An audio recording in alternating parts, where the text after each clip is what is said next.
Hey, it's me, and today I want to talk about a story from Texas that's sparking a lot of heated debate. It's about tragedy, race, and how we react when things go horribly wrong. So, let's dive right in. We start at Camp Mystic in Hunt, Texas, a place known as a girls' Christian camp. Recently, this camp became the center of a heartbreaking disaster, a deadly flood that swept through, leaving 27 girls dead and more than 200 people missing or dead across several Texas counties. The news coverage was everywhere, and you probably saw it too. But then, something else hit social media. Sade Perkins, a former mayoral appointee from Houston, posted a TikTok video. In it, she claimed that Camp Mystic is, in her words, a whites-only girls' Christian camp.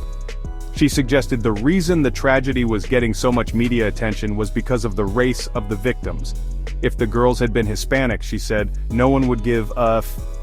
Those comments exploded online. Some people said she was just speaking hard truths about racial disparities in media coverage and emergency response. Others accused her of being insensitive, especially to the families who'd lost children. Now, here's where it gets even messier. Perkins was on Houston's Food Insecurity Board, but after her comments went viral, she was fired, or depending on who you ask, she resigned. The mayor says she was let go, but a fundraiser organizer claims it was on her own terms. Either way, she's out.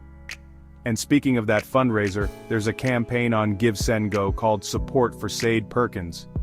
It's asking for $20,000 to help her with legal support, protection, and, as they say, recovery from the reputational and emotional harm.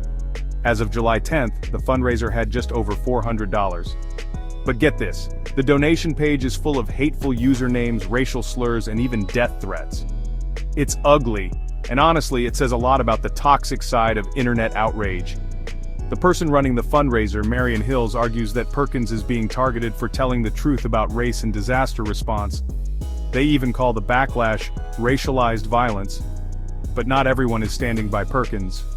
Her own boyfriend, Reverend Colin Bosson, posted a statement online saying he doesn't agree with what she said and he recognizes that her comments hurt people already suffering from unimaginable loss. So, what do I take from all of this?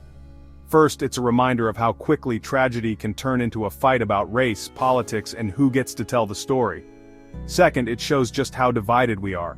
Sometimes people see the same event in completely different ways, and social media only amplifies that. But most importantly, there are real families grieving right now.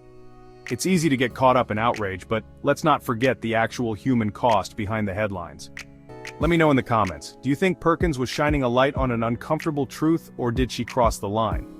And how do you think the media should handle stories like this? I'll be reading your thoughts. Thanks for tuning in. Stay informed, and I'll see you next time.